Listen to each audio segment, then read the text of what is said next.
শ্রী বলরাম তিনি কি শুধুই ভগবান শ্রীকৃষ্ণের বড় ভাই, নাকি তিনি সেই মহাশক্তির আধার যিনি মহাবিশ্বের সৃষ্টি পালন ও লয়ের মূল কারণ? তিনি কি কেবল এক গদাধারী শক্তিশালী যোদ্ধা, নাকি তিনি স্বয়ং ভগবানের প্রথম প্রকাশ যিনি ভক্তির পথে আমাদের পথ প্রদর্শন করেন? আজকের এই ভিডিওতে আমরা উন্মোচন করার চেষ্টা করব শ্রী বলরামের অলৌকিক জীবনযাত্রা, যার আবির্ভাব থেকে শুরু করে তার শৈশব লীলা, ধর্মপালক রূপ এবং সেই মহান অন্তর্ধান লীলা যা তাকে তার চিরন্তন রূপে ফিরিয়ে নিয়ে যায়। হরে কৃষ্ণ। আজকে আমরা জানব শ্রী বলরাম কে এবং তার আধ্যাত্মিক তত্ত্ব কী, কেন তিনি শ্রীকৃষ্ণের আগে আবির্ভূত হন, কেনই বা তার নাম শঙ্কর্ষণ বলা হয়, গর্গসংহিতা এবং শ্রীমদ্ ভাগবত পুরাণে তার চরিত্র কীভাবে বর্ণিত হয়েছে, কেন তিনি কুরুক্ষেত্র যুদ্ধে নিরপেক্ষ থাকেন, তার অন্তর্ধান লীলা এবং শেষনাগের রূপ ধারণ করা আমাদেরকে কিভাবে সেই শেষনাগের সঙ্গে আমাদের পরিচয় করিয়ে দেয়। আপনি কি প্রস্তুত? চলুন ডুব দেওয়া যাক সেই শ্রী বলরামের তত্ত্বে, সেই শাশ্বত শক্তি ও ভক্তির রহস্যে, যিনি শ্রীকৃষ্ণের সেবা, গুরু এবং সকল ভক্তির আদি উৎস। শ্রী বলরামের আবির্ভাব কোনো সাধারণ ঘটনা নয়, এটি ভগবানের একটি শক্তি, সেবা এবং লীলার এক অলৌকিক প্রকাশ। যিনি ভগবান শ্রীকৃষ্ণের আগে আবির্ভূত হন, কিন্তু তার জন্মের পেছনে রয়েছে মহাদৈবীয় এক ব্যবস্থা যা শ্রীমদ্ ভাগবত পুরাণ এবং গর্গসংহিতায় বিস্তারিতভাবে বর্ণিত হয়েছে। দেবকী এবং বসুদেবের সপ্তম সন্তান হিসাবে বলরাম প্রথমে দেবকীর গর্ভে আবির্ভূত হন, কিন্তু তার মথুরায় কংসের অত্যাচারের কারণে তার জীবন বিপন্ন হয়েছিল। কংস জানত দেবকীর অষ্টম সন্তান তাকে বিনাশ করবে, তাই তিনি দেবকী ও বসুদেবকে কারাগারে বন্দী রাখেন এবং তার প্রত্যেকটি সন্তানকে হত্যা করতে থাকেন। এই পরিস্থিতিতে ভগবান শ্রীকৃষ্ণ স্বয়ং তার অভ্যন্তরীণ শক্তি যোগমায়াকে আদেশ দেন বলরামকে তার দেবকীর গর্ভ থেকে যেন রোহিণীর গর্ভে স্থানান্তর করেন। শ্রীমদ্ ভাগবত পুরাণ দশম স্কন্ধের 2 অধ্যায় 8 নম্বর শ্লোকে বলা হয়েছে, ভগবান বিষ্ণু যোগমায়াকে নির্দেশ দেন দেবকীর গর্ভ থেকে রোহিণীর গর্ভে সংকর্ষণ করতে, অর্থাৎ সংকর্ষণকে স্থানান্তর করতে। এই গর্ভান্তর লীলা কোনো সাধারণ ঘটনা নয়। যোগমায়া হলেন ভগবানের অন্তরঙ্গ শক্তি, যিনি তার লীলাগুলোকে সুস্পষ্টভাবে এবং সম্পূর্ণ অলৌকিক ব্যবস্থা করে থাকেন। তিনি দেবকীর গর্ভ থেকে বলরামকে রোহিণীর গর্ভে স্থানান্তর করেন, যিনি গোকুলে নন্দ মহারাজ এবং যশোদামার কাছে আশ্রয়ে ছিলেন। এই ঘটনার মাধ্যমে বলরাম কংসের হাত থেকে রক্ষা পান এবং ভগবান শ্রীকৃষ্ণের আবির্ভাবের পথ প্রশস্ত হয়। গর্গসংহিতায় গোলকখণ্ডে বলা হয়েছে, যোগমায়ার মাধ্যমে শঙ্কর্ষণ বলরাম রোহিণীর গর্ভে স্থাপিত হয়। এই লীলার কারণে তাকে শঙ্কর্ষণ বলা হয়, কারণ শঙ্কর্ষণ শব্দের অর্থ টেনে নেওয়া। দেবকীর গর্ভ থেকে রোহিণীর গর্ভে টেনে নেওয়া। রোহিণী বসুদেবের প্রথম পত্নী ছিলেন, গোকুলে নিরাপদে ছিলেন। যোগমায়া তাকে জানান যে তিনি এক মহাশক্তিধারী সন্তান বহন করছেন, যিনি ধর্ম পুনঃপ্রতিষ্ঠা করবেন। অবশেষে গোকুলে বলরাম জন্মগ্রহণ করেন। শুক্লবর্ণ চাঁদের মতো উজ্জ্বল, শান্ত এবং গম্ভীর রূপ। তার এই আবির্ভাব কেবল এক সাধারণ শিশুদের মতো নয়, বরং ভগবানের এক লীলার অপাকৃত প্রথম ধাপ, যা শ্রীকৃষ্ণের আগমনের পথ প্রশস্ত করে এবং আগমনের সূচনা দেয়। শ্রী বলরামের শৈশব লীলা গোকুল ও বৃন্দাবনের শুধু একজন বড় ভাইয়ের গল্প নয়, বরং এটি ভক্তি ও কর্তব্য, সাহস এবং সেবার এক অপূর্ব সমন্বয়। যিনি শিশু হলেও তার আচরণে ফুটে উঠত এক অলৌকিক গাম্ভীর্য, যা গোটা বৃন্দাবনের ওপর সুরক্ষার ছায়া বিস্তার করত। গোকুলে জন্মের পর বলরাম নন্দবাবা ও যশোদা মায়ের কাছে বেড়ে উঠতে থাকেন। তিনি ছিলেন গোপ বালকদের মধ্যে সবচেয়ে শক্তিশালী, কিন্তু তার হৃদয়ে ছিল গভীর মমতা এবং দায়িত্ববোধ। শ্রীমদ্ ভাগবত পুরাণের দশম স্কন্ধের 15 অধ্যায়ে বলা হয়েছে, বলরাম ও কৃষ্ণ গোপ বালকদের সঙ্গে আনন্দে খেলতে মেতে উঠতেন, কিন্তু তিনি এই খেলার মাধ্যমেও বলরাম ছিলেন একজন অভিভাবকের মতো, সব সময় সজাগ, সব সময় রক্ষক। তিনি শুধু কৃষ্ণের বড় ভাই ছিলেন না, তিনি ছিলেন বৃন্দাবনের প্রথম প্রহরী। গোপালকরা তাকে খেলার নেতা বানাতো, আবার বিপদে তারই শরণ নিত। বলরাম প্রথম থেকেই বুঝতে পেরেছিলেন শ্রীকৃষ্ণের ঐশ্বরিক মহিমা, তাই প্রতিটি খেলায়, প্রতিটি পদে তিনি এগিয়ে থাকতেন শ্রীকৃষ্ণের সঙ্গী এবং রক্ষক হিসাবে। একটি বিখ্যাত লীলা হলো প্রলম্বসুর বধ। শ্রীমদ্ ভাগবত পুরাণের দশম স্কন্ধের 18 অধ্যায়ে একদিন গোপবালকরা বৃন্দাবনে খেলছিল। পলামবসু নামে এক রাক্ষস ছদ্মবেশে তাদের সঙ্গে মিশে গিয়েছিল। তার উদ্দেশ্য ছিল শ্রীকৃষ্ণ বলরামকে হত্যা করা। সে গোপবালকদের সঙ্গে খেলায় ছলে বলরামকে সঙ্গে যুগলে খেলায় মেতে উঠেছিল এবং তার সঙ্গে অংশ নিয়েছিল। খেলার নিয়ম ছিল হারলে বিজয়ীকে পিঠে বহন করতে হবে। পলামবসু হেরে যায় এবং বলরামকে পিঠে নিয়ে আকাশে উড়ে যায় তাকে হত্যা করার উদ্দেশ্যে। কিন্তু বলরাম তার অলৌকিক শক্তি দিয়ে পলামবসুকে চিনে ফেলেন। তিনি তাকে মুষ্টাঘাত করে এবং অসুরটি মাটিতে পড়ে মারা যায়। শ্রীমদ্ ভাগবত পুরাণের দশম স্কন্ধের 18 অধ্যায়ের 24 নম্বর শ্লোকে বলা হয়েছে, ক্রুদ্ধ বলরাম তার মুষ্টি দিয়ে পলামবসুরকে আঘাত করেন। এই ঘটনা প্রমাণ দেয় যে বলরাম শুধু শক্তিশালী নন, বরং বুদ্ধিমান ও সাহসী। বৃন্দাবনের এই রক্ষক ছিলেন একজন সাহসী এবং শক্তিশালী। এই লীলা শুধু একটি অসুরবধের গল্প নয়, গৌড়ীয় বৈষ্ণব দর্শন অনুসারে এটি বলরামের সেবার আদর্শ প্রকাশ। শ্রীচৈতন্য চরিতামৃতে আদি লীলায় বলা হয়েছে, একই স্বরূপ কৃষ্ণ লীলার সহায় বলরাম রূপে সেবক করেন সেবাই।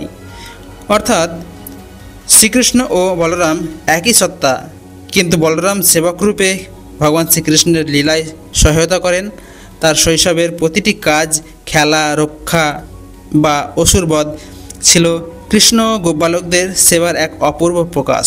শ্রী বলরাম কেবল একজন শক্তিশালী ভাই বা যোদ্ধা নন, তিনি হলেন ভগবান শ্রীকৃষ্ণের প্রথম প্রকাশ শঙ্কর্ষণ, যিনি বিশ্বের সৃষ্টি, পালন ও শক্তির আধার। গৌড়ীয় বৈষ্ণব দর্শন অনুসারে তাকে বলা হয় শ্রীকৃষ্ণের প্রথম বিস্তার, যিনি সেবার মাধ্যমে ভক্তদের কৃষ্ণের কাছে নিয়ে আসেন বা কৃষ্ণের কাছে আকর্ষণ করেন। শ্রীচৈতন্য চরিতামৃতের আদি লীলায় বলা হয়েছে, কৃষ্ণ একই স্বরূপ বলরাম রূপে প্রকাশ, প্রথম বিক্ষেপ বলরাম, তিনি করেন সেবার বিকাশ। অর্থাৎ কৃষ্ণ একমাত্র সত্তা এবং বা তার বলরাম প্রথম প্রকাশ বা সম্প্রসারণ, যিনি সেবার মাধ্যমে শ্রীকৃষ্ণের লীলাকে সমৃদ্ধ করেন। বলরামকে শঙ্কর্ষণ বলা হয় কারণ তিনি সকল জীব এবং শক্তিকে একত্রিত করে এবং শ্রীকৃষ্ণের লীলায় প্রবেশ করান। ব্রহ্মসংহিতায় বলা হয়েছে, ভগবান শ্রীকৃষ্ণ তার নিজের লীলার বহু রূপে প্রকাশিত হন এবং তার প্রথম রূপ হলেন বলরাম, যিনি পরে অনন্তশেষ রূপে ভগবানের শয্যা, আসন, বস্ত্র ও বাহন হয়ে থাকেন।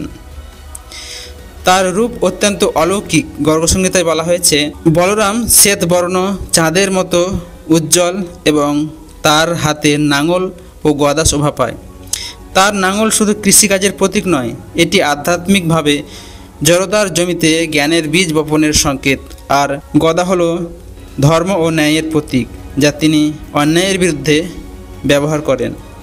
গৌড়ীয় বৈষ্ণব দর্শন অনুসারে বলরামের 3টি তত্ত্ব রয়েছে বা প্রতীক রয়েছে: সেবাতত্ত্ব, গুরুতত্ত্ব এবং শক্তিতত্ত্ব। সেবাতত্ত্ব, তিনি কৃষ্ণের প্রতিটি লীলায় সেবারূপে থাকেন। তিনি কৃষ্ণের জন্য পরিবেশন করে থাকেন তার লীলাকে সমৃদ্ধ করার জন্য। গুরুতত্ত্ব হচ্ছে তিনি আদিগুরু।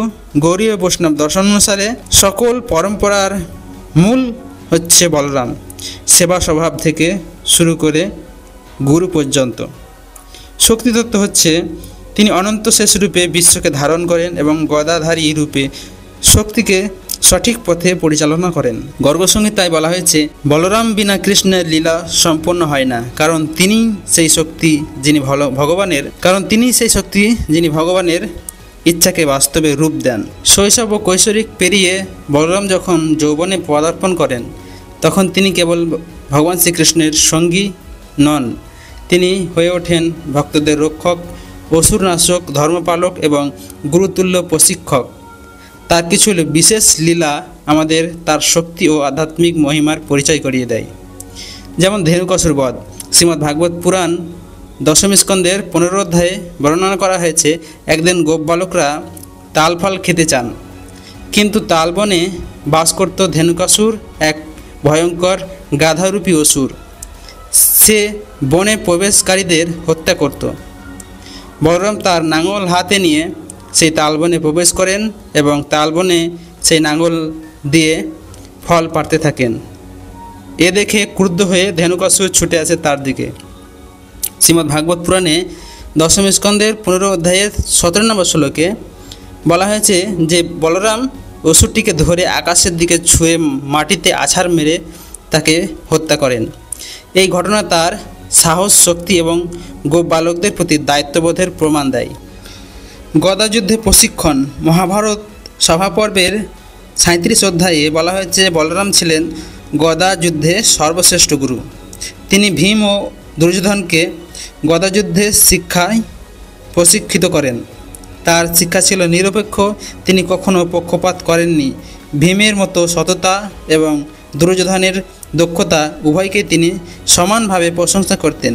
তিনি যখন কুরুক্ষেত্রের যুদ্ধে ভীম দুর্যোধনের জঙ্ঘায় আঘাত করেন, যা গদাযুদ্ধের নিয়মের বিরুদ্ধে ছিল, তখন বলরাম ক্রুদ্ধ হয়ে ভীমকে শাসন করতে থাকেন। তবে কৃষ্ণ তাকে বোঝান, এই যুগে ধর্ম কখনো কখনো প্রয়োজনের সঙ্গে মিলে যায়। এই ঘটনা বলরামের নৈতিকতা ও নিরপেক্ষতার প্রকাশ। বৃন্দাবনের সেবার আদর্শ। গর্গসংহিতায় বলা হয়েছে যে বলরাম বৃন্দাবনে কৃষ্ণের লীলার সঙ্গী হিসেবে সর্বসময় উপস্থিত থাকতেন। তিনি কখনো কখনো শ্রীকৃষ্ণের খেলায় মেতে উঠতেন, কখনো গোপবালকদের রক্ষা করতেন। তার প্রতিটি কাজ ছিল কৃষ্ণের সেবার জন্য নিবেদিত। গৌড়ীয় বৈষ্ণব দর্শন অনুসারে বলরামকে বলা হয় সেবার আদর্শ। তিনি শ্রীকৃষ্ণের জন্য সব কিছু করতেন, তবুও নিজের ঐশ্বরিক মহিমা কখনোই প্রকাশ করতেন না। বলরাম শুধু একজন অসুর বিনাশী বা গদাযুদ্ধের গুরু ছিলেন না, তিনি ছিলেন ধর্ম ও নৈতিকতার প্রতীক। তবুও কেন তিনি কুরুক্ষেত্রের মহাযুদ্ধে অংশ নেননি? এর উত্তর পাওয়া যায় মহাভারতের উদ্বেগ পর্বের অধ্যায় 140 থেকে 144। সেখানে তিনি কুরুক্ষেত্রের যুদ্ধের সময় পাণ্ডব ও কৌরব উভয় পক্ষেই বলরামকে তাদের পক্ষে যোগদান করার জন্য অনুরোধ করেছিলেন, কিন্তু বলরাম বলেন, আমি পাণ্ডবদেরও বন্ধু, দুর্যোধনেরও গুরু। এই দ্বন্দ্বে পক্ষ নিয়ে আমার ধর্ম নয়। তিনি তীর্থযাত্রায় বেরিয়ে যান, যা তার ধার্মিক নিরপেক্ষতার প্রকাশ।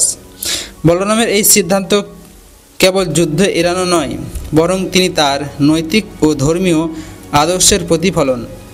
তিনি জানতেন কুরুক্ষেত্রে ধর্ম ও অধর্মের সংঘর্ষ হবে। উভয় পক্ষে তার প্রিয়জন ও শিষ্যরা ছিলেন, তাই তিনি পক্ষপাত এড়িয়ে ধর্মের উচ্চতর মান বজায় রাখতে এই সিদ্ধান্ত গ্রহণ করেন।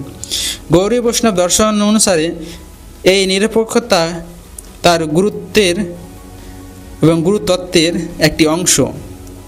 তিনি শুধু শিক্ষা দেননি, তিনি নিজেই এই ধর্মের আচরণ করে এক জীবন্ত উদাহরণ তুলে ধরেছেন। তাই এই অবস্থা আমাদের শিক্ষায় দেয় যে শক্তি শুধু যুদ্ধে নয়, ন্যায় ও বিবেকের প্রয়োজনীয় প্রকাশ করে।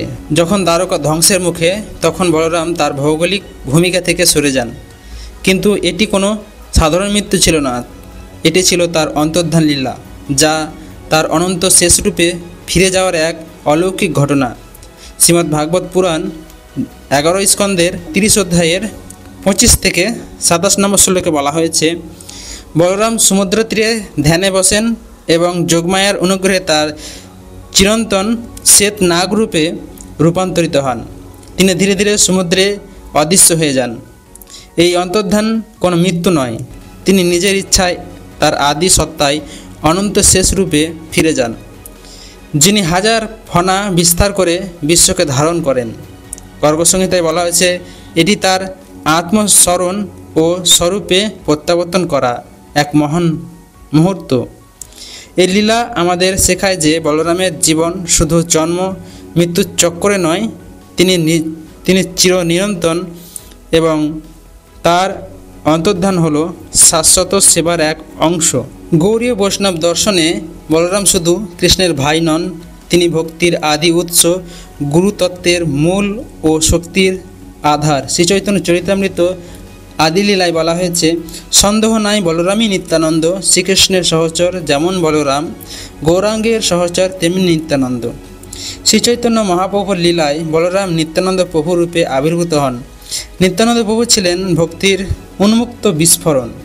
তিনি সকলকে কৃষ্ণ প্রেম দিতেন বিচার না করে। তার মধ্যে ছিল বলরামের সেই সেবার শক্তি।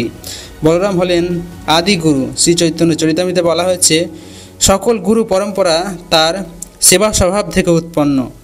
তিনি ভক্তির মূর্তর প্রতীক। তিনি শ্রীকৃষ্ণের জন্য সব কিছু করতেন, তবুও নিজেকে সেবক হিসেবেই প্রকাশ করেছেন। এ থেকে আমরা বুঝতে পারি যে শ্রী বলরাম কেবল শ্রীকৃষ্ণের ভাই নন, তিনি সেবার আদর্শ, শক্তির উৎস, ধর্মের রক্ষক এবং ভক্তির পথ প্রদর্শক।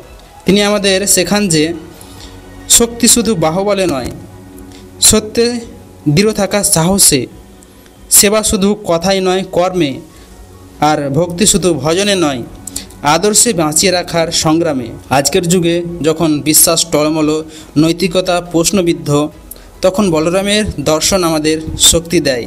তিনি আমাদের স্মরণ করান, একজন ভক্ত হয়েও আমরা অদম্য শক্তির প্রতীক হতে পারি। একজন শক্তিশালী হয়েও আমরা নিরপেক্ষ থেকে নীতিবান থাকতে পারি। একজন গুরু হয়েও আমরা শ্রেষ্ঠ সেবক হতে পারি। শ্রী বলরাম আমাদের পথ দেখান। তিনি চিরন্তন, তিনি ভক্তির উৎস এবং তিনি আমাদের হৃদয়ে বাস করেন। তিনি আমাদের হৃদয়ে যেন আলো জ্বালান। হরে কৃষ্ণ। যদি এই ভিডিওটি আপনার হৃদয়কে ছুঁয়ে যায়, যদি শ্রী বলরামের এই অপার লীলামৃত আপনাকে ভাবতে বা উপলব্ধি করতে বা শিক্ষাতে সাহায্য করে, তাহলে অনুরোধ করব একটিবার লাইক বাটনে ক্লিক করুন এবং আপনার শ্রদ্ধা যাপন করুন। যদি আপনি চান আমরা এমন ঐশ্বরিক বিষয়ে আরও ভিডিও বানাই, গভীরভাবে দেখতে চান, তাহলে চ্যানেলটি অবশ্যই সাবস্ক্রাইব করুন আর বেল আইকন প্রেস করুন, যাতে নতুন ভিডিও মিস না করেন। আমাদের গভীরে এবং আরও খুব কাছের বা সনাতন তথ্যের পরিবার হতে চান খুব কাছের, তাহলে ভিডিওর ডিসক্রিপশানে আমাদের হোয়াটসঅ্যাপ চ্যানেলের লিঙ্ক, হোয়াটসঅ্যাপ গ্রুপের লিঙ্ক, টেলিগ্রাম চ্যানেলের লিঙ্ক পেয়ে যাবেন। যুক্ত হন। হরে কৃষ্ণ।